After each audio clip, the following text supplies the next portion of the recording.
150 से ज़्यादा 150 प्लस पाकिस्तान में टेररिस्ट ग्रुप, टेररिस्ट ऑर्गेनाइजेशन यानी आतंकवादी संगठन इस वक्त एक्टिव है।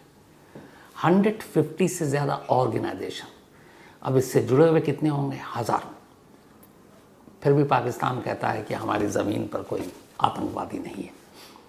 जो पाकिस्तान कसाब तक को पाकिस्तानी मानने से इनकार कर चुका, उसको कोई भी सबूत दीजिए, कोई फ़र्क पड़ता नहीं है। 150 आतंकवादी संगठन, हज़ारों उससे जुड़े हुए आतंकवादी। लेकिन आप जानकर हैरान रह जाएंगे कि इन 150 से ज़्यादा आतंकवादी संगठन के जिम्मे और हिस्से सिर्फ 5 काम हैं, और इन 5 कामों में भी सबसे ज़्यादा फोकस सिर्फ एक काम पर है। ये काम 5 कौन से हैं? 150 आतंकवादी संगठन कैसे फलते फूलते हैं, इनके लॉन्चिंग पैड वहाँ कहाँ पर है, इनके टेरर ट्रेनिंग कैंप कहाँ पर हैं, ये पूरी कहानी आपको सुनाऊं उससे पहले 2 बातें और 2 वीडियो और ऑडियो आपको सुनाना और दिखाना चाहता हूँ। बड़ी खूबसूरत बात कही थी हमारे पूर्व प्रधानमंत्री अटल बिहारी वाजपेयी जी ने। हम दोस्त अपनी मर्जी से बनाते हैं, लेकिन पड़ोसी अपनी मर्जी से नहीं चुनते, और न चुन सकते हैं, बहुत सारी मजबूरियां होती है। हम दोस्त बदल सकते हैं, लेकिन पड़ोसी नहीं बदल सकते। ये बात जब अटल बिहारी वाजपेयी जी प्रधानमंत्री थे तब उन्होंने कही थी। ये लाइन बस आप सुन लीजिए। इतिहास बदला जा सकता है, मगर भूगोल नहीं बदला जा सकता, ज्योग्राफी नहीं बदली जा सकती। आप दोस्त बदल सकते हैं, पड़ोसी नहीं बदल सकते। तो आपने ये लाइन सुन ली। पड़ोसी बदलना मुमकिन इसलिए नहीं है कि पड़ोसी कोई इंसान तो है नहीं कि चलो आज इससे बात नहीं करेंगे, किसी और से करेंगे, इसके घर नहीं जाएंगे, इससे मिलेंगे नहीं, उसके रास्ते में नहीं जाएंगे। वो ऑलरेडी एक फिक्स जगह पर है, और बदनसीबी है कि पाकिस्तान हमारा पड़ोसी है, तो हम बदल नहीं सकते। अब इसी पाकिस्तान के डिफेंस मिनिस्टर इस वक्त जो है ख्वाजा मोहम्मद आसिफ, ये अभी 2 दिन पहले एक इंटरव्यू देते हैं। शायद पाकिस्तान के हिस्ट्री के ये पहले डिफेंस मिनिस्टर होंगे जो ओपनली एक्सेप्ट करते हैं कि हम आज से नहीं बरसों से ये आतंकवादियों को पालने पोसने का गंदा काम कर रहे हैं। खुलकर बोलने वाला पाकिस्तान का कोई रक्षा मंत्री या डिफेंस मिनिस्ट्री ख्वाजा मोहम्मद आसिफ। ये लाइन और वो जो सवाल है वो दोनों आप इसको सुन लीजिए। You do admit, sir, that Pakistan has had a long history of backing and supporting and training and funding these terrorist organizations. Well, we have been doing this dirty work for the United States for about 3 decades, and West, including Britain. तो पाकिस्तान का defence minister खुद accept कर रहा है कि हम ये गंदा काम कर रहे हैं। अमेरिका के कहने पर भी या ब्रिटेन की मदद के लिए भी पर कर रहे हैं। कम से कम माना पाकिस्तान के डिफेंस मिनिस्टर ने कि वो इस गंदे काम में शामिल है। अब आज की कहानी सुनाऊं उससे पहले एक डेटा मेरे पास सिर्फ 2002 से 2018 तक का है, मतलब 16 साल का ये डेटा है पाकिस्तान का। इन 16 सालों में यानी 2002 से लेकर 2018 तक पाकिस्तान में अनगिनत आतंकवादी हमले हुए होंगे, लेकिन मुझे उससे कोई लेना देना नहीं। मैं सिर्फ एक ख़ास डेटा निकाल कर लाया हूँ, और वो ये है कि इन 16 सालों में पाकिस्तान के अलग अलग शहरों की अलग अलग मस्जिदों में, मस्जिद यानी जिसे खुदा का घर कहते हैं, और ये याद रखिए ये पाकिस्तान है, मुस्लिम मेजॉरिटी में है वहाँ पर, तो पाकिस्तान के 104 मस्जिदों में धमाके किए गए, हमले किए गए। फिदाइन जो बॉम्ब पहन कर गए और नमाज पढ़ते हुए लोगों को उड़ा दिया। इन 104 मस्जिदों पर हुए हमले में पिछले 16 सालों में 1368 लोगों की जान गई, 2748 लोग घायल हुए। यानी कि पाकिस्तान के 104 मस्जिदों को निशाना बनाया, और किसने बनाया? उन्हीं मुस्लिम आतंकवादियों ने, जो ये कहते हैं कि हम जिहाद कर रहे हैं, हमें हूरें मिलेंगी, हम जन्नत जाएंगे। अब इन जाहिलों को कोई ये बताए कि तुम मस्जिद जिसको खुदा का घर कहते हैं उसी घर में घुसकर उसी के बंदे को मार रहे हो, और तुम कह रहे हो कि तुम जन्नत में जाओगे। और ये तो वो जगह थी कि जहां आपको पूछना भी नहीं था किसी से कि कलमा पढ़ो, क्योंकि उन आतंकवादियों को मालूम था कि ये सारे जो नमाज पढ़ रहे हैं इनको कलमा मालूम होगा, तो वहां तो उन्होंने कलमा नहीं पूछा। फिर मारा क्यों? ये बताता है इन 104 मस्जिदों पर होने वाला हमला कि इन आतंकवादियों के लिए जो धर्म और मजहब और जिहाद है ये सिर्फ एक दिखावा है। असल में इसी के आड़ में ये लोग खूनी खेल खेलते हैं, इनके आका बैठकर पैसे कमाते हैं, पावर का इस्तेमाल करते हैं, और इसमें मदद करता है पाकिस्तानी खुफिया एजेंसी ISI। वरना बड़ा सिंपल सा सवाल है कि आप पहलगाम में आकर धर्म मजहब पूछते हो, कलमा पढ़ने के लिए कह रहे हो, और तुम जो कलमा पढ़ लेते हो उसे छोड़ देते हो क्योंकि वो मुसलमान है। तो कश्मीर के मुसलमानों से तो तुम्हारी हमदर्दी है, लेकिन तुम्हारे अपने पाकिस्तान के अंदर मस्जिद में लोग सजदे में हैं, नमाज पढ़ रहे हैं, और उनको बॉम्ब से उड़ा रहे, उनके ऊपर AK-47 चला रहे, तो वहां के अपने ही मुसलमानों से तुम्हें हमदर्दी है, मोहब्बत नहीं है। ये वहां के मुसलमान पक्के सच्चे मुसलमान नहीं है। ये 104 मस्जिद पाकिस्तान पर हुआ हमला सिंपल मैसेज देता, और यही चीज़ें हम लोगों को समझनी चाहिए कि उन आतंकवादियों का मकसद सिर्फ लोगों को मारना नहीं है, नफ़रत की खाई को गहरा करना है, कश्मीरियों से नफ़रत करवानी है, कश्मीर के बाहर के जो बाकी राज्य वहाँ के हिंदू मुसलमानों के बीच में नफ़रत की खाई को चौड़ी करनी है, और यही उनका मकसद है। लेकिन ये मकसद सिर्फ इस एक एग्जाम्पल से इसकी हवा निकल जाती है कि 104 मस्जिद, तुम अपने आप को खुदा के बंदे कहते हो, तुम कहते हो कि तुम इस्लाम के लिए काम कर रहे हो, तुम जिहाद कर रहे हो। अरे तो तुम अपने खुदा के घर में घुस के लाशें बिछा रहे हो, और वो भी उन्हीं खुदा के बंदों की। तो ये तुम्हारा कैसा इस्लाम और कैसा जिहाद है? कोई पूछे इन आतंकवादियों से और इनके आकाओं से कि ये फिर कैसा फ़र्क है, जवाब मिल जाएगा। ये सिर्फ डेटा इसलिए आपको बताया ताकि ये बता सको कि इनके लिए ये सब कोई मतलब नहीं। इनकी एक भूख है, इनकी खूनी खेल खेलना है, इनके आकाओं को पैसे कमाने हैं, उनको पावर चाहिए, शोहरत चाहिए, बस यही काम है। बाकी बेकसूर लोग मरे, इनके अपने लोग मरे, बेकसूर सैलानियों को मारे, उनसे इनको फ़र्क नहीं पड़ता। तो ये तो रही कहानी का तीसरा पहलू। अब आप आज की कहानी सुनाता हूँ। लास्ट ईयर अमेरिका के जो प्रेसिडेंट थे, अब तो खैर हट गए, हार गए थे चुनाव, जो बाइडेन, उनका एक स्टेटमेंट था जो पूरी दुनिया में सुर्खियों में था। उनका स्टेटमेंट ये था कि पाकिस्तान इस वक्त दुनिया का सबसे खतरनाक देश है। ये जो बाइडेन अमेरिकन प्रेसिडेंट उस वक्त थे कि पाकिस्तान दुनिया का सबसे खतरनाक देश है, और उसके पास बिना किसी निगरानी के न्यूक्लियर बॉम्ब है, न्यूक्लियर पावर है पाकिस्तान, और उनके पास 150 से ज़्यादा आतंकवादी संगठन है। ये अमेरिकन प्रेसिडेंट ने बाकायदा रिकॉर्ड पर बात कही थी कि पाकिस्तान के अंदर 150 से ज़्यादा आतंकवादी संगठन है। और बाइडेन ने गलत नहीं कहा था।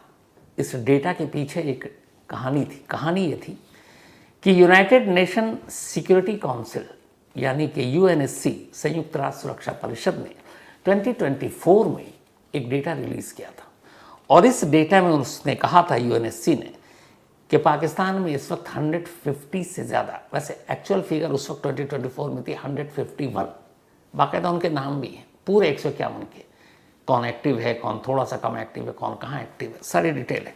तो 151 टेररिस्ट ऑर्गेनाइजेशन पाकिस्तान में एग्जिस्ट कर रहे हैं, पाकिस्तान में एक्टिव है।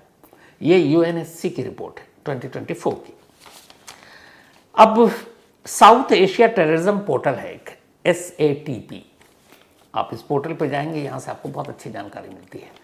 साउथ एशिया टेररिज्म पोर्टल की एक रिपोर्ट बताती है कि पाकिस्तान में ऐसा एक भी स्टेट नहीं है, पाकिस्तान में वैसे कुल 4 बड़े स्टेट हैं, एक भी स्टेट नहीं है जहाँ कोई टेररिस्ट ग्रुप या टेररिस्ट न रहते हों। मतलब उनका कोई भी राज्य अछूता है ही नहीं। पाकिस्तान के हर स्टेट में टेररिस्ट ऑर्गेनाइजेशन काम करते हैं, और बाकायदा वहाँ आतंकवादी हैं। दिसंबर 2023 में अमेरिकी पार्लियामेंट में एक डॉक्यूमेंट पेश किया गया था, और उस पर कहा गया था, ये सबसे बड़ी और अजीब चीज़ थी। उस डॉक्यूमेंट में जो दिसंबर 2023 में अमेरिकी पार्लियामेंट में पेश किया गया, ये रिकॉर्ड पर दस्तावेज है, इधर उधर हवाई नहीं। उसमें कहा गया था कि पाकिस्तान में जो 150 या 151 टेररिस्ट ग्रुप हैं, उनके सिर्फ 5 काम हैं और वो 5 तरीके के काम करते हैं। मतलब 150 ग्रुप, लेकिन काम सिर्फ 5। छोटे बड़े सब अलग अलग बटे हुए हैं, लेकिन करते सिर्फ 5 काम है। अब जो 5 काम है वो क्या है? पहला, पाकिस्तान में मौजूद टेररिस्ट ग्रुप का जो पहला काम है, और ये सब बटे हुए हैं अलग अलग, आगे आपको पता चलेगा, कि जो दुनिया के किसी भी देश पर हमला करे। कुछ ऐसे टेररिस्ट ग्रुप हैं जो दुनिया के किसी भी देश में वो जाकर हमला करेंगे, ये पहला है। दूसरा, जो सिर्फ अफगानिस्तान में हमला करेंगे। तीसरा, जो सिर्फ कश्मीर को निशाना बनाएंगे। चौथा, जो पाकिस्तान के अंदर ही हमला करेंगे, जो लगातार पाकिस्तान हर दूसरे दिन वहां हमला होता है। और पांचवा, जो शिया वाले मेजोरिटी के इलाके हैं वहां शियाओं पर हमला करेंगे। 150 टेररिस्ट ग्रुप और उनके हिस्से में और उनके जिम्मे ये 5 काम, और ये 5 काम बटे हुए हैं। अब ये 5 काम कौन कौन करता है? छोटे मोटे तो बहुत करते हैं, लेकिन असल में पाकिस्तान के कुछ बड़े टेररिस्ट ग्रुप हैं और उनके हिस्से में ये काम दिया गया, एरिया बटा हुआ है। पाकिस्तान में कुल 3 ऐसे टेररिस्ट ग्रुप हैं या 3 ऐसे आतंकवादी संगठन हैं जो पूरी दुनिया के लिए खतरा है।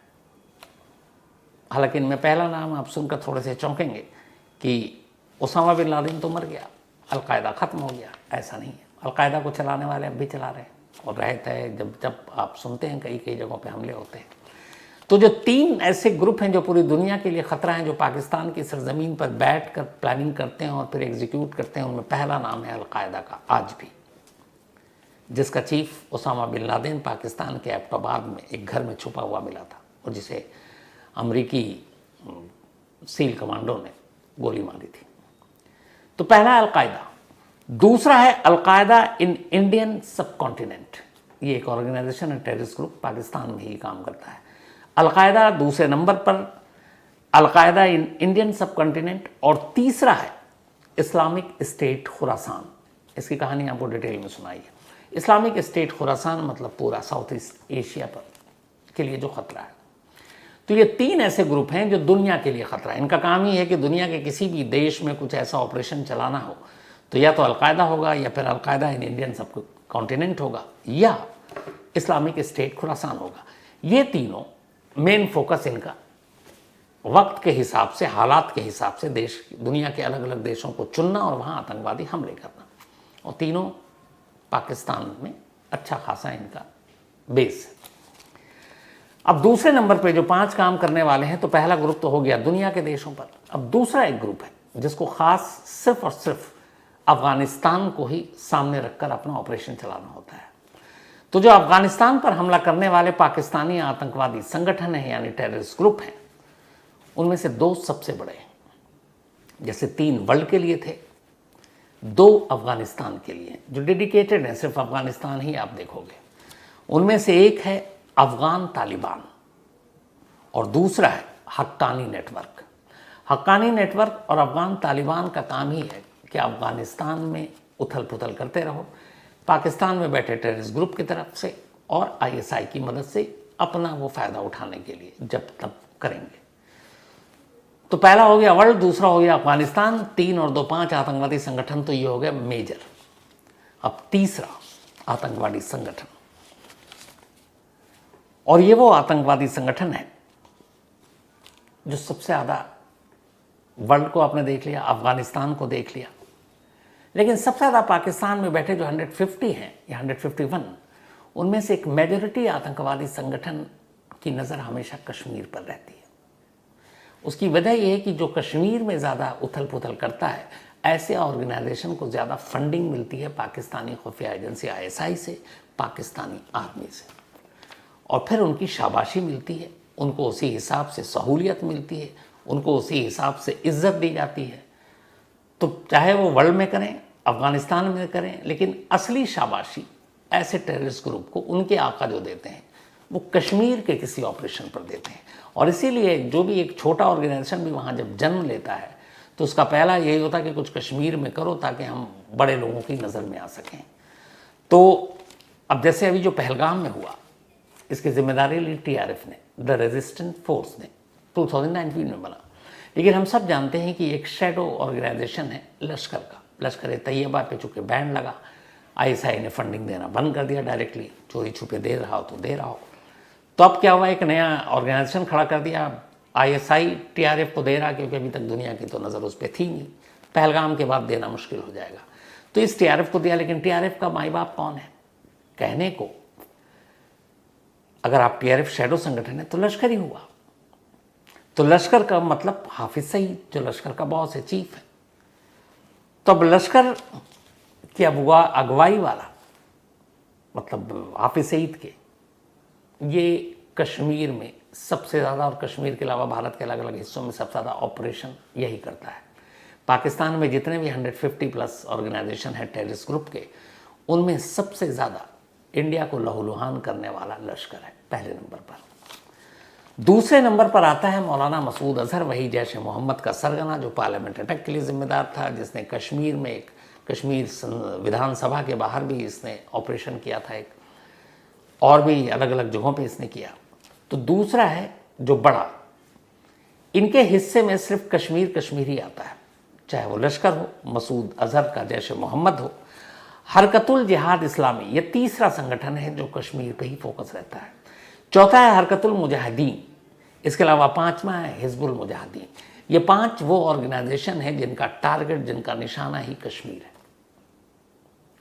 तो 3 देखते हैं वर्ल्ड, 2 देखते हैं अफगानिस्तान, और 5 मेजर, छोटे मोटे तो न जाने कितने हैं और न जाने कितने पैदा होते रहते हैं। अब इन सारे ग्रुप को ट्रेनिंग देना, सारे इनकी फंडिंग करना, सर पे हाथ है आईएसआई का, पाकिस्तानी खुफिया एजेंसी, और उसी के बहकावे में या उसी के भरोसे पर ये सारे ऑर्गेनाइजेशन दिन ब दिन बढ़ते जाते हैं और अपना काम करते जाते हैं। अब एक जो ये सारे 150 से ज़्यादा हैं, अब ऐसा तो है नहीं कि सड़क चलते हुए किसी को पकड़ा और कहा कि चलो जाओ कश्मीर में अटैक करो, या अफगानिस्तान में करो, या दुनिया के किसी और देश में करो, या फिर शिया बहुल इलाके में करो। तो इनको ट्रेनिंग दी जाती है, इनके टेरर ट्रेनिंग कैंप है, और इनके लॉन्चिंग पैड है जहाँ से इनको भेजा जाता है, वो अलग अलग बॉर्डर के हिसाब से होता है। जो ट्रेनिंग कैंप है खास ज़्यादातर ट्रेनिंग कैंप पीओके में है, पाक ऑक्युपाइड कश्मीर में। कुछ ट्रेनिंग कैंप जो जलालाबाद के बेटारसी में, खालिद बिन वालिद शिनक्यारी, गढ़ी हबीबुल्ला, मंगल उमर बिन खिताब, खेवाड़ी, अत्तारा शीशा, एबटाबाद भी जहाँ ओसामा बिन लादेन छुपा हुआ था, तरबेला, जफ़र इकबाल बाइबा, अल्फा 3 कंट्रोल रूम, और काली घाटी हजीरा। इसके अलावा जो इनके अलग अलग और भी जगह पे हैं छुपा के जो चलाते हैं, Gujranwala, Lahore, Mangla, northern areas, Mansehra, NWPF और भिम्बर, ये इनके ट्रेनिंग कैंप है जहाँ चलते हैं। और ऐसा नहीं, इसकी जानकारी हमारी एजेंसियों को भी है।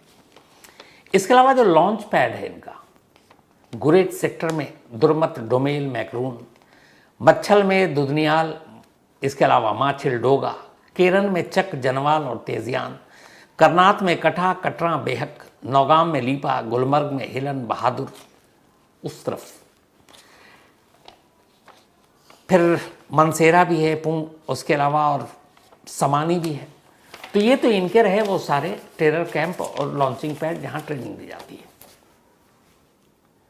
अब सवाल ये कि इनके ट्रेनिंग जो दी जाती है टेरर कैंप या फिर इनके लॉन्चिंग पैड, हमारी एजेंसियों के पास भी इसकी जानकारी है। जो लास्ट सर्जिकल स्ट्राइक हुआ था, ऐसे ही कुछ ट्रेनिंग कैंप जो थे, टेरर कैंप, उनको निशाना बनाया गया था। अब उन्होंने अपने तरीके बदल दिए हैं। अब वो उन्हें पता है कि जब आप सर्जिकल स्ट्राइक करते हैं तो आप बिल्कुल बॉर्डर के करीब करते हैं, क्योंकि फिर आप किसी देश की वायु सीमा में, एयर स्पेस में बहुत अंदर तक घुसते हैं, तो एक तरह से वो उल्लंघन भी है इंटरनेशनल लॉ का, और दूसरा आप वॉर की एक तरह से दावत है, जंग की दावत है। तो इसीलिए ऐसे ट्रेनिंग कैंप या टेरर कैंप बॉर्डर के पास इसलिए रखते हैं, एक तो उनको टेरर के बाद ट्रेनिंग देने के बाद बॉर्डर क्रॉस करना ईजी होता है, उनको बहुत दूर से आना नहीं पड़ता। तो यही वजह, और पीओके और अपना कश्मीर सटा ही हुआ है, तो नज़दीक रखते थे। लेकिन जब से सर्जिकल स्ट्राइक हुआ पुलवामा के बाद, तो उन्होंने अपनी स्ट्रेटजी बदल दी, और अब वो थोड़ा सा दूर ले गए ताकि ऐसा कोई स्ट्राइक हो तो ऐसी आबादी के बीच में हो कि ताकि पाकिस्तान चिल्ला सके, कि आम लोगों की कैजुअलिटी हुई या ये वो इलाका है, ये ट्रेनिंग कैंप नहीं है, यहाँ तो स्कूल है, कॉलेज है, अस्पताल है, तो इसलिए वो वहाँ ले गए सिर्फ उन्हें बचाने के लिए। तो ये तरीका बदला उन्होंने, लेकिन असली तरीका नहीं बदला। इन 3 पाकिस्तानियों का जिन्होंने कि पहलगाम में गुनहगार हैं उस हमले के, पूरे सबूत भारत ने दुनिया के कई देशों को दिखा दिए। पाकिस्तान को भी बताया कि इसमें आपकी सीधे सीधे इन्वॉल्वमेंट है, क्योंकि तीनों पाकिस्तानी हैं। लेकिन इन तीनों सबूतों को देख कर क्या पाकिस्तानी उनके आकाओं को सौंप देगा? सिर्फ एक चीज़ आपको याद दिलाना चाहता हूँ, बहुत ज़्यादा पुरानी नहीं है। अजमल कसाब, जिसकी पूरी फैमिली पाकिस्तान मीडिया ने ही टीवी पर उठाकर दिखा दिया कि वो पाकिस्तान के किस गांव का है, उसका बाप क्या करता है, भाई क्या करता है, घर कौन सा है, सारा उसके सारे डॉक्यूमेंट्स दिखा दिए। आज भी पाकिस्तान अजमल कसाब को पाकिस्तानी नहीं मानता, कभी रिकॉर्ड पर नहीं कहा कि उसने ये पाकिस्तानी है। तो जिस अजमल कसाब को पूरे पाकिस्तान की मीडिया ने ही बेनकाब करके दिखा दिया कि भाई ये तो पाकिस्तानी है, पाकिस्तान हुकूमत ने आज तक नहीं माना। तो जब इतना बड़ा प्रूफ, इतना बड़ा सबूत, सब कुछ सामने आने के बाद वो नहीं माना, तो क्या लगता है ये सबूत देने के बाद वो मान जाएगा? मुंबई जो 26 से 11 था उसके सबूत कब के दे चुके हैं, मान गया। दाऊद इब्राहिम के कराची के क्लिफ्टन रोड में वो कहाँ पर है, घर का फ़ोन नंबर क्या है, सब जानते हैं। पाकिस्तान को ये नहीं मालूम। हाँ, सर्जिकल स्ट्राइक के बाद ये हुआ कि हाफिज़ सईद, वो अब तक लाहौर में उसका ठिकाना था, लाहौर से उसको हटा दिया गया। आपको दाऊद इब्राहिम अब क्लिफ्टन रोड पर नहीं है, ये भी कहा जाता है कि अब उसको हटा दिया गया। साथ ही लखवी, उसका भी ठिकाना बदल दिया गया। मौलाना मसूद अजहर जो बहावलपुर में रहा करता था, उसका भी ठिकाना बदल दिया गया। क्यों? क्योंकि किसी तरीके से स्ट्राइक ना हो और ये सारे निशाने पर ना जाए। तो किसने ठिकाना बदला और इनको कहाँ छुपा कर रखा गया? इन सभी को पाकिस्तानी खुफिया एजेंसी ISI ने अपनी निगरानी में, अपनी सुरक्षा में गुप्त ठिकानों पर रखा हुआ है, बचाने के लिए इंडियन फोर्सेस से। लेकिन जाहिर है कब तक बचेंगे। पर दूसरा सवाल ये बिल्कुल फैक्ट है कि हम कितने भी सबूत दें वो कुछ करेंगे नहीं। और इसीलिए शुरुआत में मैंने आपसे कहा कि ये मुमकिन नहीं है कि हम पड़ोसी बदल सकें, क्योंकि पाकिस्तान अब जो जिस जगह पर है, और वो एक ज़मीन का टुकड़ा है। अब ज़मीन के टुकड़े को उठाकर तो आप ये नहीं कि किसी और देश को हिलाकर बसा दें। एक ही तरीका है ना पड़ोसी बदलें, तो ये है कि उस जगह को ही अपने पास ले लें। तो फिर ये है कि पड़ोसी बदलने की ज़रूरत नहीं पड़ेगी, फिर कंट्रोल में रहेगी चीज़ें। लेकिन ये सारी बातें तो खैर दूर की हैं। सवाल ये है कि अगर पड़ोसी नहीं बदल सकते अपनी मर्ज़ी से, तो फिर ऑप्शन क्या है? और पाकिस्तान आज से नहीं 3 दशक से ये कर रहा है, और अब भी वो नहीं मान रहा है, जबकि उसका डिफेंस मिनिस्टर ने कहा कि हम ये गंदा काम कर रहे हैं। तो फिर क्या हल है? और ऐसे लोगों से क्या हल की उम्मीद भी करें कि ये आगे बाज आ जाएंगे, जो अपने ही देश में अपने ही लोगों को मस्जिदों में घुसकर भी मार रहे? वो कैसा इस्लाम, मुसलमान और जिहाद? ये सब एक ढोंग ही तो है, एक तमाशा है। असली तो कुछ और खेल है। वही पावर, वही सत्ता, वही लालच, वही ताकत। मतलब 47 के बाद से आज तक यही हाल रहा है। सोचिए अगर एक अच्छा पड़ोसी होता, हमें आप सोचे ना कि हमारे घर के पास में एक अच्छे पड़ोसी होते हैं कि अगर कोई बीमार है देखने आ जाए, अगर घर में कुछ खाना नहीं बन रहा, कई लोग पूछते हैं, खाना दे जाते हैं, दिन भर में हालचाल पूछने आते हैं, आपकी खुशी में शामिल होते हैं, आपके गम में शामिल होते हैं, तो अच्छा लगता है। और कहते हैं कि पड़ोसी अच्छा होना बहुत ज़रूरी है, इसलिए कि अगर घर में मान लीजिए कुछ हो ना जाए, तो आपके रिश्तेदार पहुँचें उससे पहले पड़ोसी आपके तक पहुँच जाएंगे, क्योंकि आपके दरवाजे के सामने रहते हैं। पर पड़ोसी बुरा हो तो फिर तो रहते हुए भी डर लगता है कि पता नहीं वो क्या करते। तो बात तो वाजपेयी साहब की बिल्कुल जायज़ है। लेकिन ये पड़ोसी सुधरने वाला नहीं है, ये भी उतना ही हकीकत है। देखिए पहलगाम का बदला किस तरीके से ले जाता है, क्योंकि ऐसा तो है नहीं कि हम लोग चुप बैठेंगे।